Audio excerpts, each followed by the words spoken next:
Hello, chào các bạn nhé. Thì nhân dịp sinh nhật 20 tuổi BNG, VSpeed Mobile có sự kiện sẽ tặng CA vĩnh viễn cũng như là trang phục cho tất cả người chơi. Đây này, con xe này. Trang phục đây, một bộ trang phục có động tác hiệu ứng luôn nha. Đây là ngày trước bộ kim cương á, nên nó rất là xịn. Thì làm sao các bạn đổi được những cái rương để lấy những cái phần quà này? Thì mỗi ngày các bạn đăng nhập là sẽ nhận được cái chấm hỏi đó, là cái token đó. Mỗi ngày là đăng nhập được một cái nha, còn 5 ngày là 6 ngày đó. Và các bạn làm mấy nhiệm vụ này, đây là thấy chưa, có thêm token đó với chấm hỏi đó. Mới nhiệm vụ này, và khi các bạn hoàn thành cái này là mà đủ luôn á, dư luôn á, thì 10 cái token nha. Đây 10 cái token là sẽ đổi được một cái rương này đó. Thì cái rương này thì các bạn có thể chọn một trong 4 con CA nha. Còn bạn không đổi CA thì có thể đổi trang phục. Còn có nhiều bạn giống như đăng nhập dư là có thể đổi được cả hai cái luôn nha. Thì 4 con CA này các bạn được chọn nha, chứ không phải là ngẫu nhiên nhé bạn. Các bạn thích chọn con xe nào là các bạn sẽ chọn con xe đó.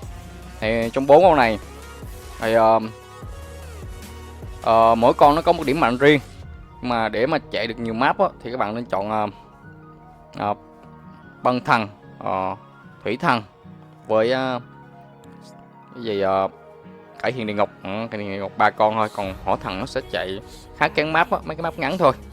Và những con này thì bây giờ nó được thức tỉnh nữa các bạn đó. Nên sức mạnh nó cũng khác ngày trước á. Hôm nay mình sẽ đi kiểu như thức tỉnh và mình sẽ test cũng như trải nghiệm lại để review lại chính xác những con xe này để các bạn coi và các bạn chọn con xe nó phù hợp nhất nha. Bản thân sau khi thức tỉnh cộng rất nhiều chỉ số, nói chung là 4 con luôn các bạn, con nào cũng được cộng á, con nào cũng được thức tỉnh mà. Cái hiện địa ngục cũng vậy, bút rất là nhiều, khả năng đẩy tốc độ rồi thu khí luôn. Sẽ test sơ qua tốc độ sau khi thức tỉnh của từng con nha, xem như nào.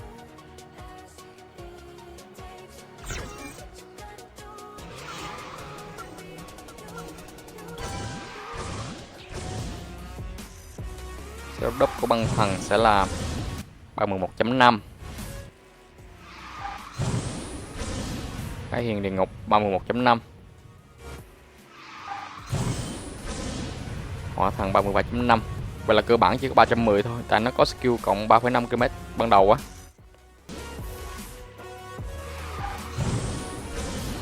Thủy thần cũng 31.5, là 3 con kia là tốc độ của nó là 3 con tốc độ nó gần như mấy con xe A bây giờ luôn á, chỉ có hỏa thần là hơi lép vế một tí nha. Ok, bây giờ chúng ta sẽ qua cái đua để coi cái phần skill á, tại mấy con này skill nó khác á, nó khác nhau á, các bạn coi thì mới chọn được cái con xe phù hợp nha. Nói chung là nó sẽ có ưu điểm nhược điểm đường hoàng.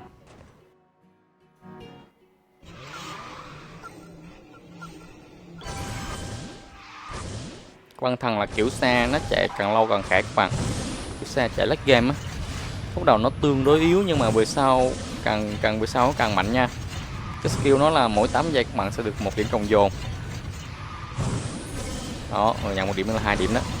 Tối đa các bạn có thể cộng được max 20 điểm luôn. Mỗi điểm sẽ được 18 tốc mini boost và 1,6% sức mạnh mini boost nha.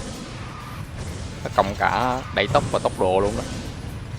Thường con xe này mà bắt đầu mà chạy mà bắt đầu nó mạnh lên đó thì các bạn phải tích được tầm 6 đến 7 điểm. Khi đó sức mạnh mini boost tầm nó đạt ngưỡng 10% và tốc nó đạt đến 4-5 km á, thì các bạn chạy mới bắt đầu thấy nó lực. Từ mấy map 2 vòng này thì phải hết 1 vòng á, chạy nó mới khỏe lên. Nên con băng thần này nó sẽ chạy về những cái map nó càng dài càng tốt nha, càng dài nó chạy càng lực. Hay là nếu mà bạn nào mà đua yếu một tí thì các bạn chạy lâu thì tận dụng con này cũng khá hiệu quả đấy. Nhưng mà thật sự đua yếu này cũng hộp lắm, về đua yếu thì các bạn sẽ cần nitro nhiều, con này nó sẽ không có nitro nha, nhưng nó cũng chỉ tốc độ và đẩy tốc. Tầm này có tốc độ bao nhiêu nè, đốt nha, 329 ghê không?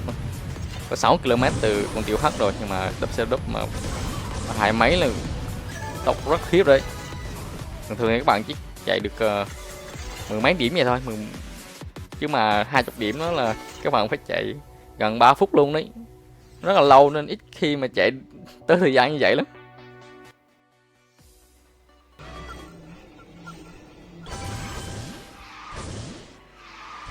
Cái hiền địa ngục thì sự khả năng đổi hướng phải nói là cực kỳ mạnh mẽ, cua đổi chuyển hướng phải nói là cực kỳ lực luôn. Mà không những thế, khi đổi hướng là không bị giảm tốc độ nữa nha. Đây là cái skill nằm lên tên tuổi của Khải Hiền đấy các bạn.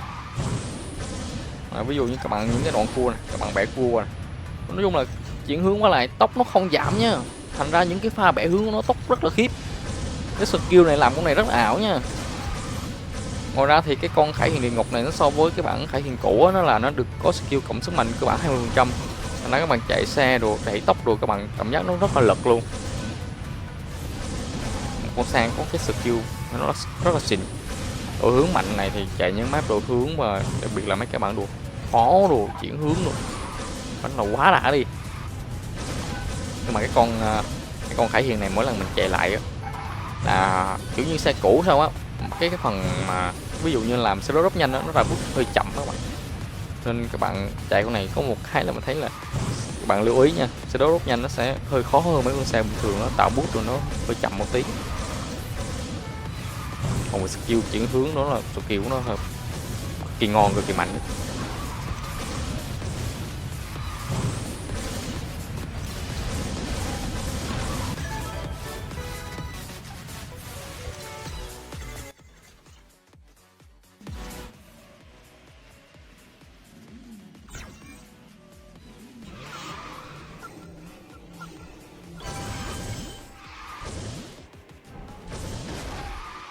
Bình nitro đầu tiên là cho một bình nữa nha.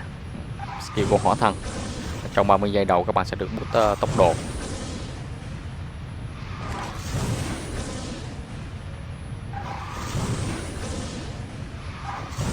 Skill này thì các bạn quá quen rồi, chạy về map ngắn tập trung lợi thế vào ở khúc đầu thôi. Nhưng mà con hỏa thần này chủ yếu là lấy cái bình nitro đầu của các bạn, vì cái skill boost tập 30 giây nó boost yếu lắm, nó boost được có 3.5 km này, thảm cực kỳ. Giờ hết skill tốc boost tốc nữa luôn. Cái tốc cơ bản nó cũng hơi yếu nên em mình test á, là trong 4 con mình thấy con này của bếp nhất luôn.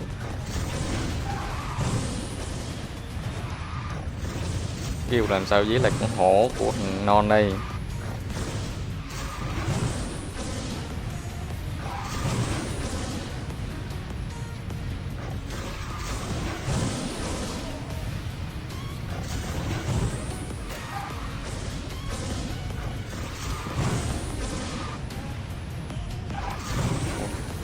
Non chạy cứng ghê ra.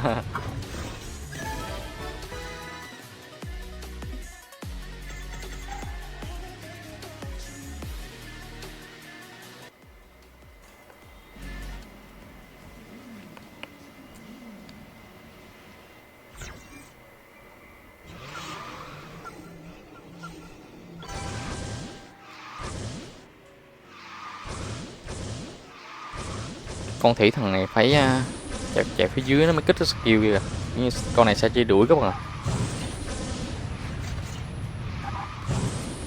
Có một bạn kế mình bằng phách. Ok thấy chưa? Các bạn thấy bạn nó lên là có skill truy đuổi là nó sẽ hồi nitro nha, còn nitro với boost tốc. Cái skill truy đuổi của con này nó cũng giống E86 mà. Thật ra nếu mà bạn nào yếu yếu thì có thể chọn thủy thần này, nó hồi dí luôn hồi nitro rất tốt, còn mấy con kia là không có hồi nitro đâu. Ngoài ra con này có skill cái sở hữu cộng sức mạnh nitro nữa, thành ra phần đẩy tốc của nó khá là ổn, không nhiều nhưng mà cũng boost nó lực thêm một tí. Nhưng các bạn thấy không, cái skill của con xe này nó chỉ bằng một góc nhỏ của con Varia E86 thôi.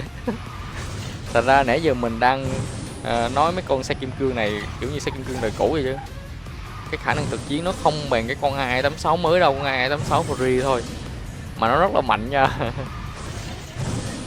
Còn nếu mà các bạn đã có A86 rồi, hay là các bạn chạy cứng top 1 á, thực sự trong 4 con nha, sau khi mình test qua thì cái độ lực nhất là vẫn là Khải Huyền Địa Ngục các bạn.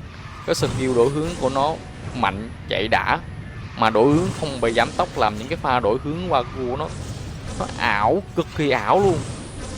Cộng thêm cái sức mạnh, nó có skill sức mạnh cơ bản đó, thành ra cái con xe nó các bạn chạy cảm giác rất là lực nha. Nói chung là mình thấy con Khải Huyền Địa Ngục nó nhỉnh hơn hẳn ba con còn lại đấy. Con xe mình khuyên các bạn nên chọn. Ôi làm con tên cho thua luôn, bạn phát chạy hàng quá. Ok, clip của mình đến đây thôi nha. Các bạn sẽ lấy thứ hai, đừng quên nhấn like và đăng ký kênh cho mình các bạn. Tạm biệt các bạn. Hẹn gặp các bạn trong clip sau nhé. Bye bye.